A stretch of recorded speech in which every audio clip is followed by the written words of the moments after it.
incorporating those attacks into its own wide arsenal. If you don't, you better believe it's gonna hit you back 100 times harder.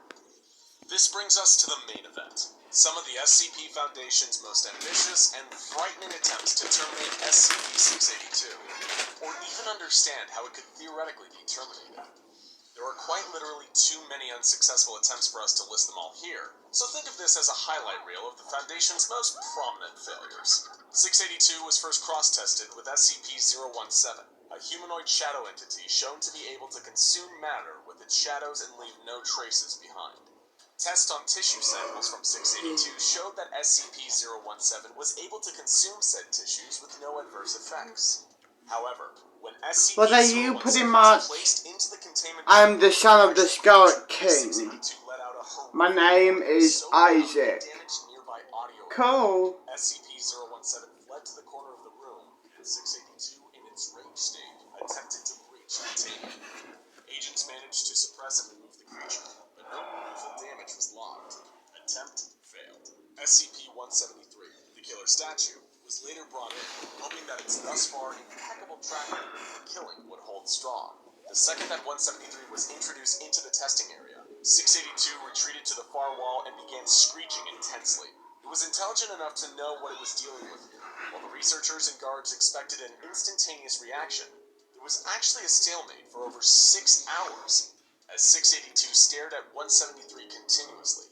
Eventually, the tie was broken when agents shot out 682's eyes with high-caliber sniper rifles, breaking the line of sight and causing 173 to attack. Though 682 sustained damage to several parts of its body, while its eyes regenerated, the creature was not killed. It then regenerated a number of eyes all over its body, covered in a clear armored carapace that made them resistant to bullets. The stalemate continued for an additional 12 hours, as 682 maintained perpetual eye contact. 173 was eventually removed from the containment unit, and the mission was aborted. Attempt failed. In their desperation, the SCP Foundation restored to bringing in another dangerous and seemingly unkillable monster to take on 682. SCP-096, also known as the Shy Guy. As astute SCP fans will already know, this being kills anything that sees its face, with no known exceptions, and when it enters its attack mode, it's thought to be quite literally unstoppable. Or at least, it was. While SCP-096 was able to destroy 85% of 682's original body mass during their 27-hour battle, it was left mentally broken, wounded, and huddled in the corner.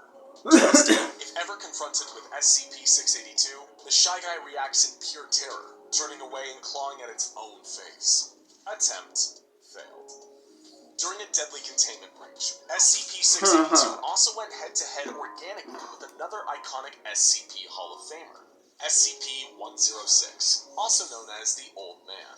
The Old Man and a shape-shifting psionic anomaly known as SCP-953 broke into 682's containment cell. The Old Man pulled both of his fellow anomalous combatants into his pocket dimension to continue the battle on his terms. However, despite losing 67% of his body mass during the ensuing pocket dimension showdown, 682 still prevailed, with the Old Man eventually fleeing back to his cell, and 953 being collected and taken away by agents. Once again, SCP-682 continued to hold the title.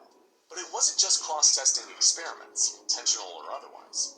The SCP Foundation's quest to kill 682 led them to a number of more conventional murder methods, all with varying degrees of success. Due to SCP-682's highly adaptive abilities, some methods were discounted from the outset. For example, launching a powerful thermonuclear missile at the creature was soundly rejected by O5 Command, on the premise that if the creature wasn't destroyed and evolved to the point where it could shrug off nukes, humanity would be pretty much done for. Other ideas were abandoned just for being too ridiculous, such as one researcher's suggestion to fly the creature through the air and drop it from a considerable height, hoping to kill it with a high-altitude impact. I'm not sure we even need to tell you why that's a terrible idea, but during the experiments on SCP-682, the studies ranged from honest to incompetent to straight-up evil. One guest researcher fed 2 small innocent children to the creature, just to see what would happen. He was then himself fed to the creature for his sadistic behavior, which was viewed as getting in the way of his professional conduct. After all, the Foundation is meant to be cold, not cruel. It was SCP-682 that had the monopoly on cruelty. The Meta-kill agents were a resounding failure.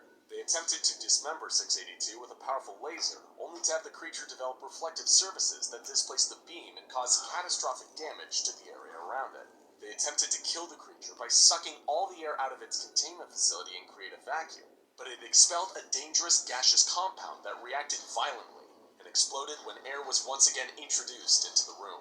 The Foundation used high-precision blades to slice SCP-682 into approximately 12,000 pieces, then separated these pieces. Unsurprisingly, by this point, this attempt also failed. The 12,000 pieces reformed a short while later into the fully operational killing machine we all know and fear.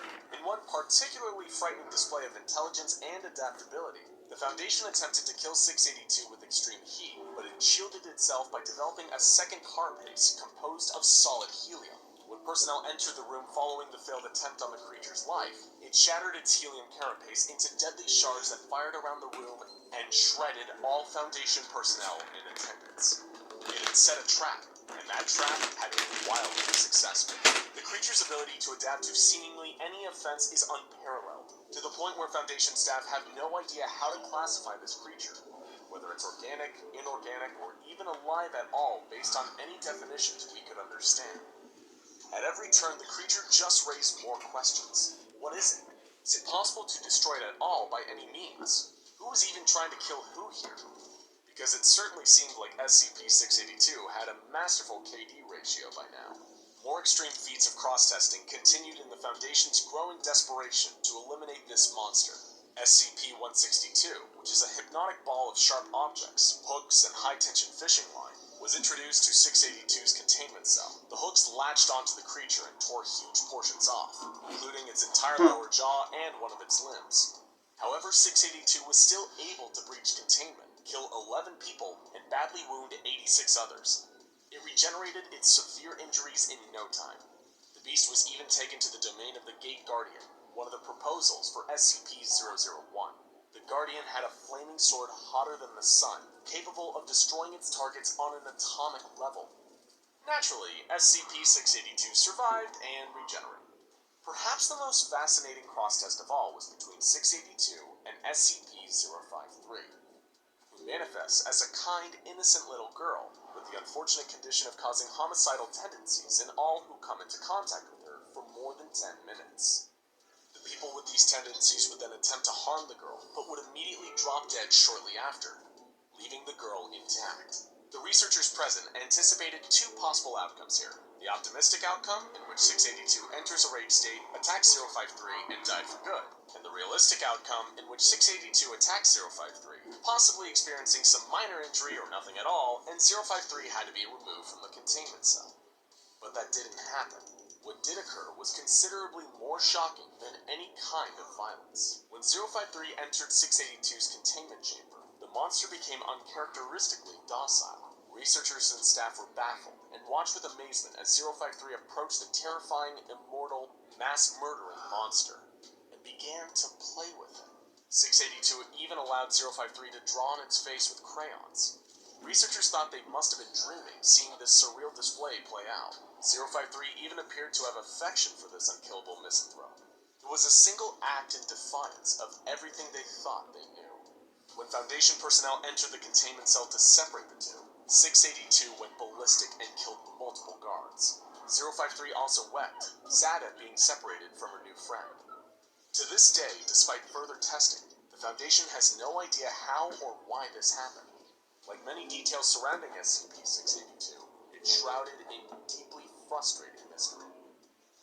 And so the tale of SCP-682 continues. In spite of the Foundation's best efforts, the monster continues to breach containment and slaughter with some regularity. So Stacy, do you smoke weed and smoke?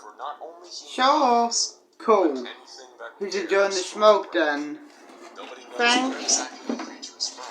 What its true nature is, or why its You're ability to welcome. adapt and regenerate far exceeds any known organism on this planet. Perhaps one day, through enough research and Gonna cross-testing, fuck off of this? someday answer these questions with scientific Sure. precision. But until then, we only have one answer. Hatred. Gonna go out? Yes? Cool. Love you, baby. Love you too, baby.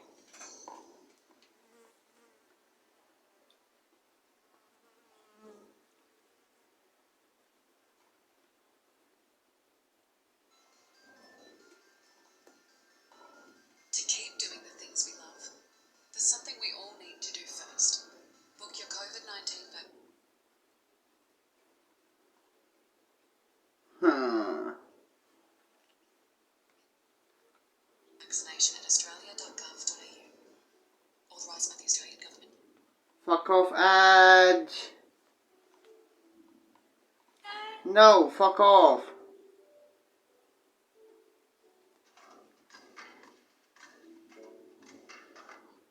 Fuck off. Almost all cross-testing to kill or pacify SCP-682. Fuck off. Can I nod in you? Sure. Cool. The fabric of our world is... It isn't easy to work. Literally make you drop dead if you view the files without proper authorization. You do have proper authorization. The fabric of our world is littered with strange doorways, if you know where to look for them. Tears, portals, anomalies, all leading to places and planes beyond human imagining and understanding. And SCP-2317, otherwise known as a door to another world, certainly fits that description. Contained and kept at all times under the watch of armed guards, SCP-2317 appears to be a simple and unsuspecting wooden door in its frame. It hardly looks like it requires such extreme round-the-clock security, or needs a strange, secretive ritual that the Foundation performs, presumably to keep the door closed. But of course, sometimes the most interesting thing about a closed doorway isn't where it leads, it's what it keeps out. Even by the Foundation's already high standards, the requirements and regulations for personnel who are assigned to SCP-2317 seem oddly specific. Psychological testing is standard practice to work for the Foundation, but an additional hurdle that anyone has to clear before even getting to a glimpse at this unassuming wooden door is having a score of at least 72 on the Milgram Obedience Examination. It is also mandatory that personnel assigned to maintaining it are both unmarried, no children or next of kin, as well as an unwavering, unquestioning loyalty to the Foundation, pure devotion to its code and objectives. These may seem like strange requirements. After all, SCP-2317 is just a door, isn't it? Perhaps there's a reason that the Foundation keeps so much of the information about SCP-2317 buried deep under layers upon layers of security, with only the Overseer Council privy to the full details of its strange nature. Knowledge, as they say, is power, but maybe knowing too much about whatever is behind that door can prove deadly. Still, if SCP-2317 is a door to another world, an alternate dimension, or parallel reality, it must be safe enough to visit. After all, the Foundation has been sending personnel in there on a regular basis. Daily, in fact. According to the O5 Council, this is done as part of a procedure to maintain active containment of something lurking beyond that old wooden doorframe. But what could possibly warrant such constant maintenance and surveillance? In accordance with the Foundation's guidelines, all staff are required to rotate out of observing SCP-2317 after every 2 months, and spend the following 3rd month in full psychological counseling, before they are permitted to return to the containment unit housing the door to another world. It was after one of these month-long periods of evaluation that a Foundation guard was informed that his security clearance has been raised to level 3, and that he'd been selected for the duty of carrying out 220 Calabasas. He knew the name instantly. This was the title given to the daily containment procedure that absolutely had to be carried out. The guard didn't question these orders. After all, he'd been selected precisely because of his loyalty to the Foundation. He did make one request to his commanding officer, however. He wanted to know what had happened to the last guard that had performed the procedure. Didn't make it out of psychological evaluation, the officer replied. Not letting this affect his dedication, the guard was told to prepare for procedure 220 Calabasas, along with a fellow member of Foundation security personnel. The guard was instructed to gather everything on a strange list. The first was a pre-selected member of Class D personnel, specifically a convicted murderer. Class D refers to disposable class personnel, expendable individuals recruited by the Foundation for the sole purpose of testing SCPs. Class Ds were usually prison inmates repurposed for SCP testing, and the one chosen for 220 Calabasas was no exception, serving multiple life sentences for murders, or at least that's what the guard had been told. A Foundation personnel member instructed him to refer to the Class Ds solely as the assistant from that point on. Next, the guard collected a live chicken, an obsidian edged knife, a silver aspergillum and aspersorium, to be filled with 500 cc's of holy water that had been blessed by a priest of the Abrahamic faith, and finally, a 1 kiloton nuclear device, which according to instructions was only to be detonated in the unlikely event of a catastrophic containment failure. In other words, the last resort. After following his instructions to the letter and without question, the guard and his colleague were briefed. The Foundation personnel member informed them that he'd be joining and leading them in the procedure. The staff member also specified that henceforth he'd be referred to as the Celebrant until the completion of 220 Calabasas. The guard was acutely aware of how specific these instructions were, but trusted in the Foundation, knowing that if they wanted this procedure performed a certain way, then it was in everyone's best interest to carry out the orders to the letter. But what the Celebrant then went on to explain raised far more questions about SCP-2317 than the nature of Procedure 220 Calabasas. The Class D joining them wasn't actually a Class D. The Assistant, as they were now referred to, was in reality another Foundation staff member, with a Level 4 security clearance specifically tailored to SCP-2317. Every member of staff entering through SCP-2317 and taking an active role in 22 Calabasas needed to be informed that this assistant was not to be harmed or treated as a member of disposable class. Fighting back the nagging question of why the Foundation would employ this subterfuge, the guard, along with his fellow security officer, the Celebrant, and assistant, prepared for their departure through the door to another world at solar noon, when the sun was highest over SCP-2317. Solar noon, chickens, and holy water. This all seemed like an oddly occult combination for the Foundation. As they entered the old wooden door, beyond lay a barren salt plain, stretching out for kilometers in every direction. This alternate dimension, according to the briefing, was designated SCP-2317 Prime. The guard immediately noticed a ring of 7 pillars directly ahead of the group as they entered, each of them bearing intricately detailed engravings, unlike anything from any era of ancient history. Procedure 220 Calabasas was carried out quickly, but carefully. The guard watching as the Celebrant and assistant were careful not to miss a step. First, the Celebrant scattered holy water into the center of the pillars with the aspergillum and aspersorium, looking down at his feet and keeping a steady pace as he stepped counterclockwise around them. The guard watched intently as the Celebrant completed his circuit around the pillars and turned to the assistant, anointing his head with holy water. So ritualistic, like something deeply religious or even... Montana's holds most things. A place full of spirit, right? Fuck off, Edge. magical.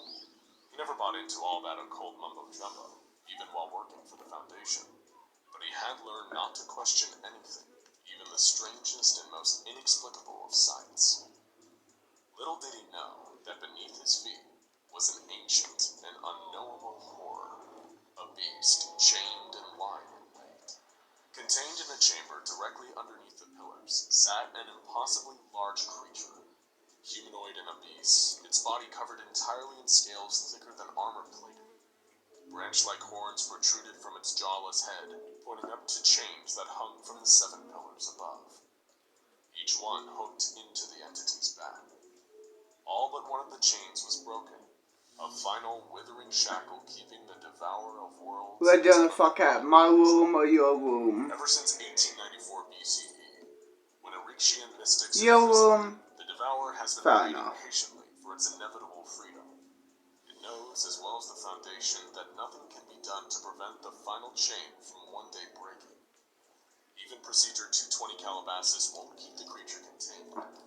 It's nothing more than a smokescreen, an act designed to create an illusion of active containment and maintain Foundation morale until a permanent solution can be devised to keep SCP-2317 imprisoned. Of course, if the guard had known this, it would have also explained the need for a 1 kiloton nuclear device as part of this stage ritual.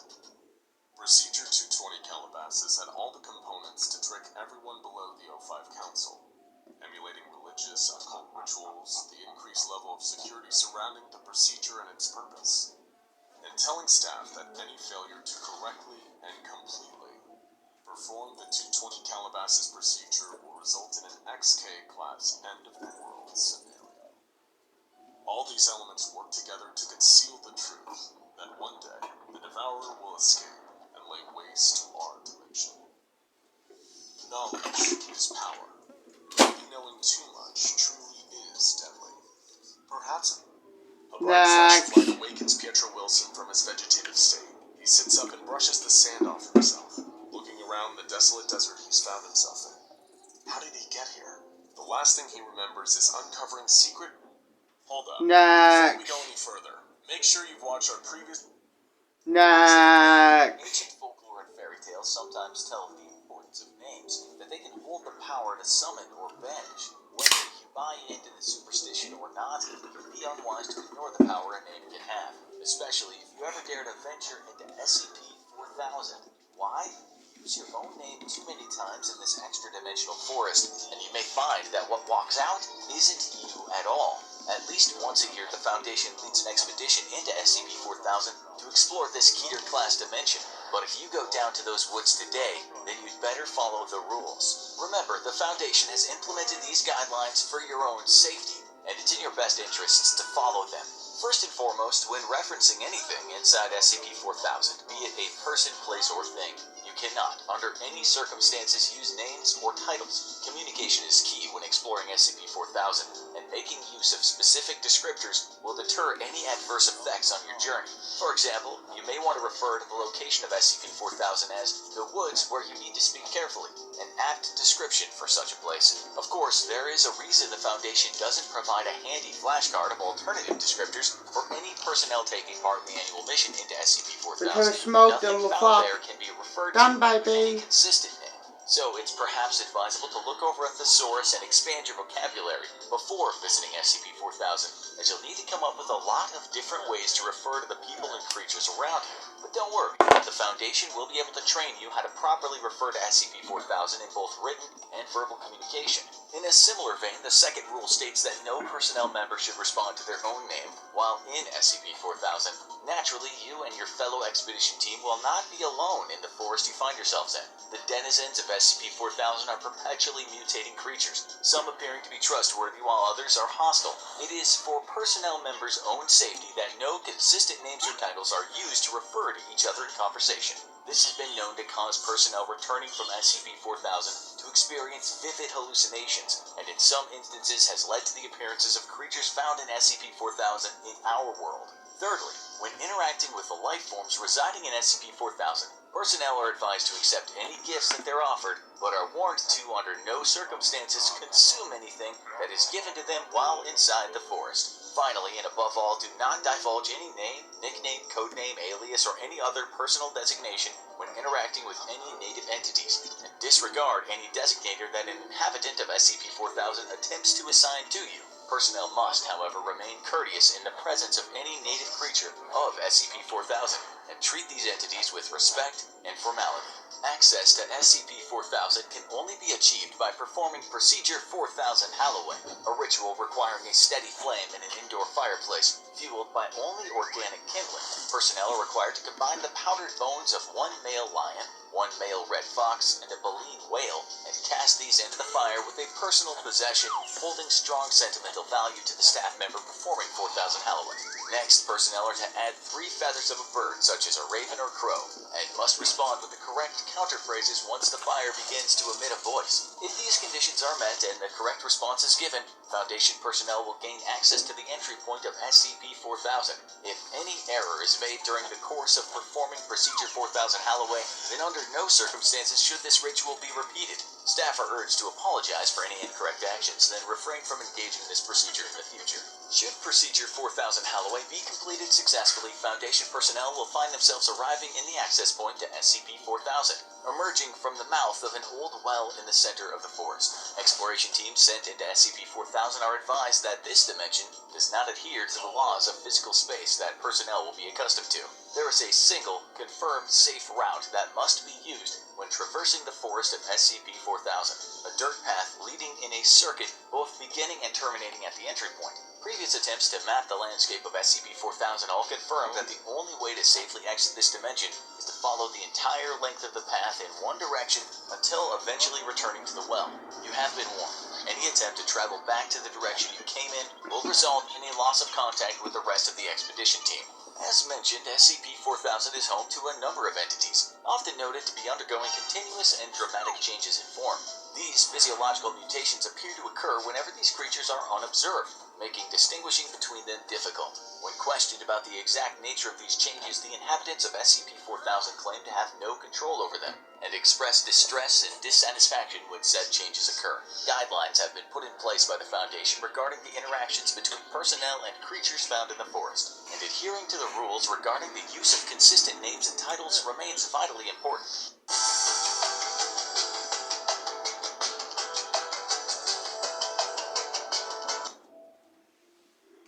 The native creatures appear semi-humanoid and are reported to be highly temperamental. Should any staff member happen to offend one of these natives, they may be subjected to anything from verbal assault to acts of extreme physical violence from the SCP-4000 resident.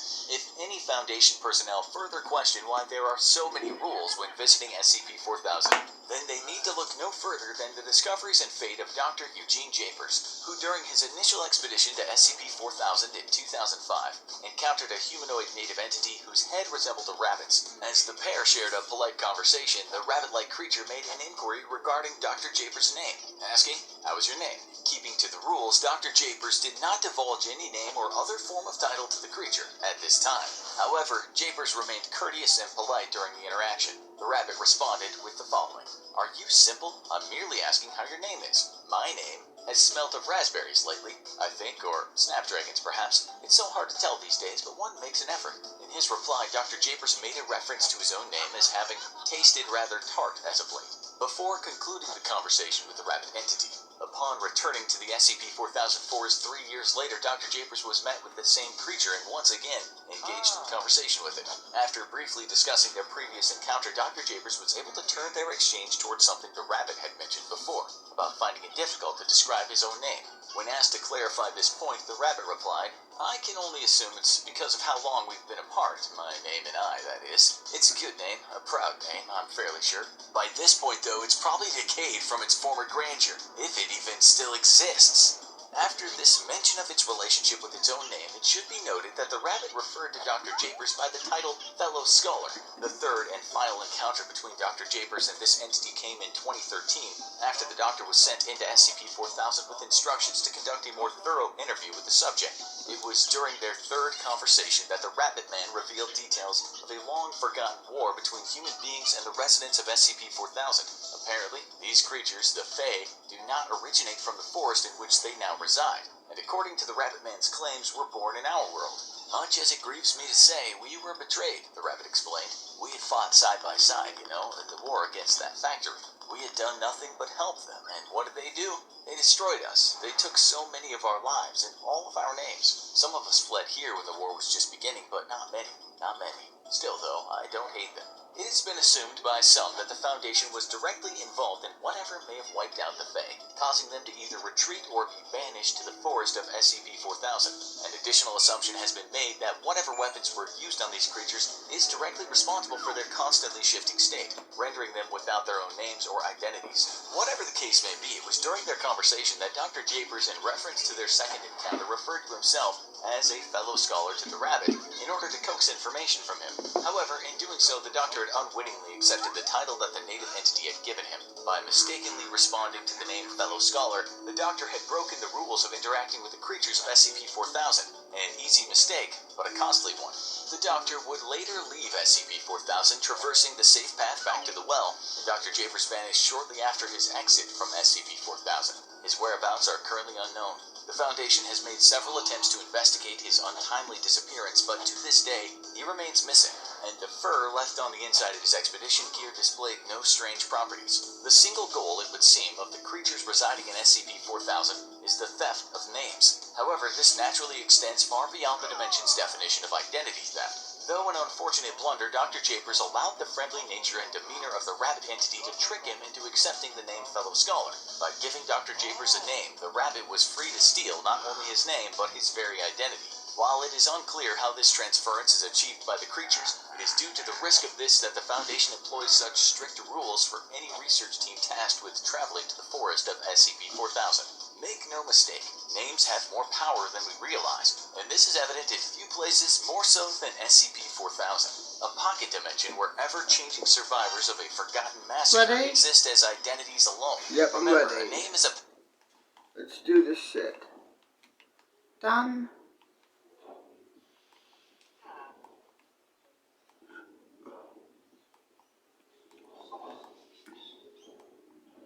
My room is down here. I'll show you what.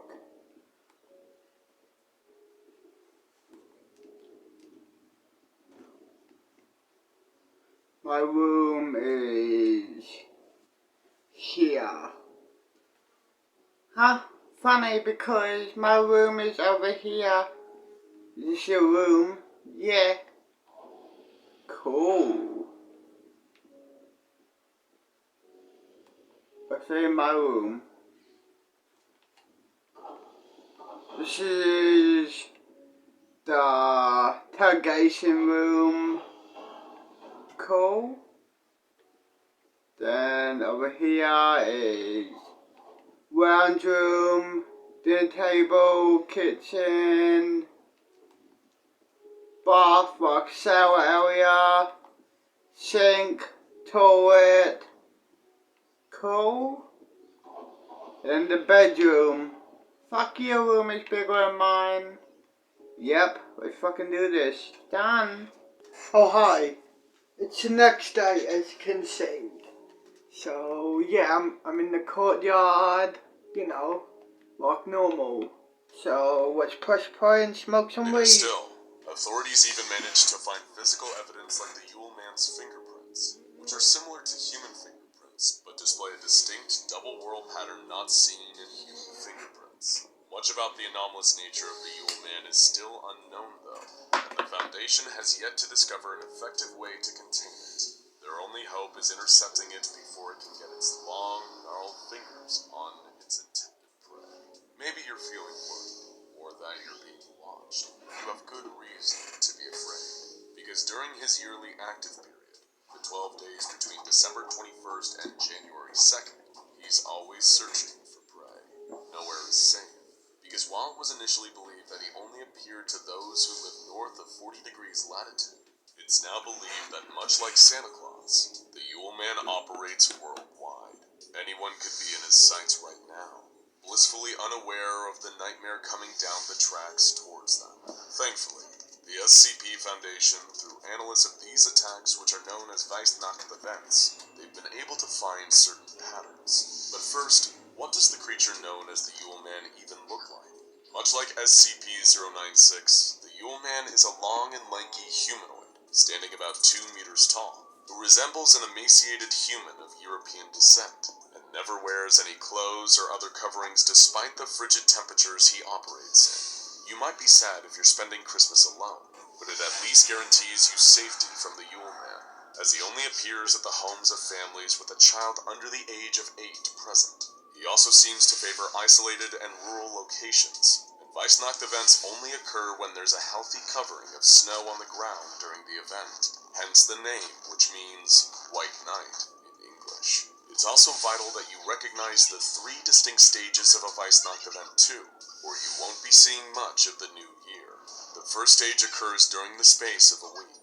Children in the home might start to seem worried or afraid. They might tell you that they see something strange in the distance. The figure of a man they don't recognize, standing just far enough away that you can't fully make him out, except that he's really tall. Of course, you probably won't see anything, and your instinct will be to tell them there's nothing to be afraid of. Even when they tell you, through tears, that there's a man pressing his face up against their bedroom window at night, that they are right to be afraid, and you should be too. Already at this point, your only hope is to try and spread the word as soon as possible. Report the incident to the local police, write about it on Facebook, tweet about it, whatever it takes. The SCP Foundation has operatives trawling the internet and monitoring police reports constantly during this period, especially for reports of mysterious men in the snow watching homes from a distance. What will happen? In the first, you and your entire family will be tortured and murdered, except the youngest child, who the Yule Man will kidnap. The SCP Foundation keeps files on a number of notable instances of this kind of Weissnacht, and the details are truly grim. gruesome. Reports of incidents have involved crucifixion, the removal of tongues, burning, dismemberment, post-mortem bite marks, and decapitation. In all instances, though, the entire family was killed except the youngest child, who simply disappeared. The Yule Man is a merciless and sadistic beast. You're now probably wondering, if that's the first of two Weisnot possibilities, what's the second? In the second, if you're tremendously lucky, you and your family will survive, but that doesn't mean you won't face a grisly experience. In this scenario, which occurs during about 15% of Weisnot events, you'll hear footsteps throughout the night, but thankfully you wake up alive, and when you do so, there are gifts waiting for you. The problem is, all these gifts are made out of human body parts. For example, in 1976 in Canada, one family received the gift of a ball made from a severed human head wrapped in skin. In Kazakhstan in 1903, a family received a flute made from a hollowed-out human femur. And in the Netherlands in 2003, a family received a wooden hairbrush covered in human teeth ranging from 400 years old to a mere few days. These gruesome gifts are referred to as SCP-4666-A, and it was one of these gifts that gave us the best insight yet available into the true nature of the Yule Man.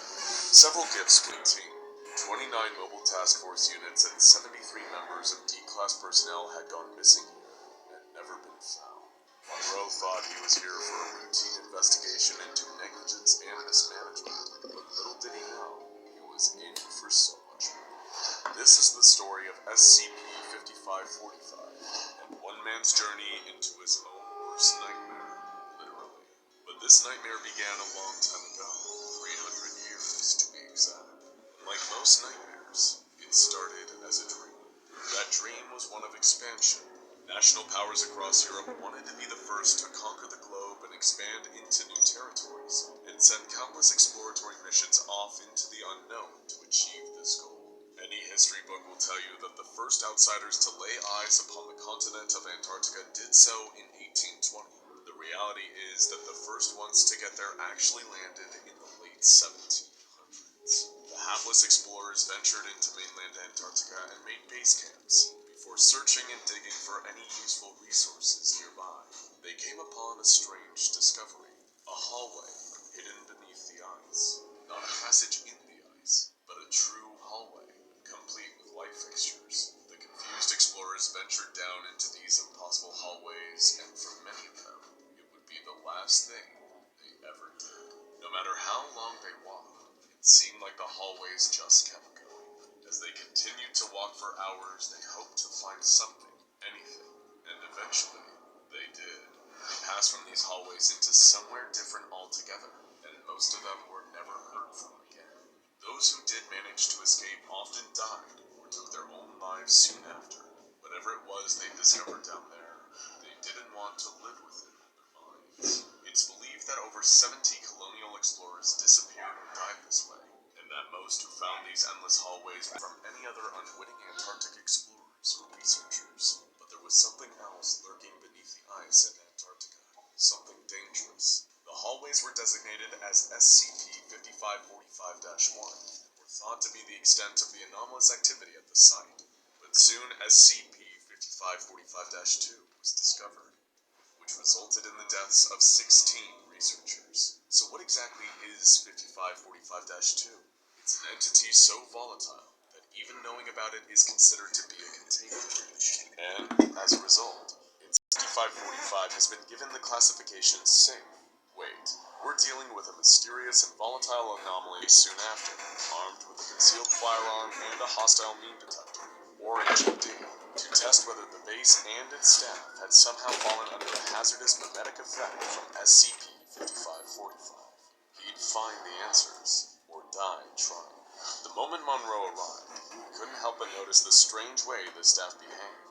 He seemed useless, almost impressive. When he showed his credentials to the researcher, he simply said, SCP-5545-2 is contained in Site 344-2. His request to see Dr. Reed that night was denied. Dr. Reed was busy, he was told. Wait until tomorrow. The next day, Dr. Monroe met with Dr. Reed, but the results of the meeting were underwhelming, to say the least. Just like the rest of the staff on the site, he seemed exhausted, as though he hadn't slept in days. His responses were quiet and evasive, and he refused to tell Monroe anything that wasn't in the official files already. Monroe ran the conversation through the HMD and found nothing out of the ordinary. What was going on here? Monroe was irritated, but not deterred. Nothing would stop him from finding out the truth. The next day, he flexed his O5 credentials and hacked into the base's security system. This gave him access to cameras around Site 344-1, but more importantly, there was a single camera inside the mysterious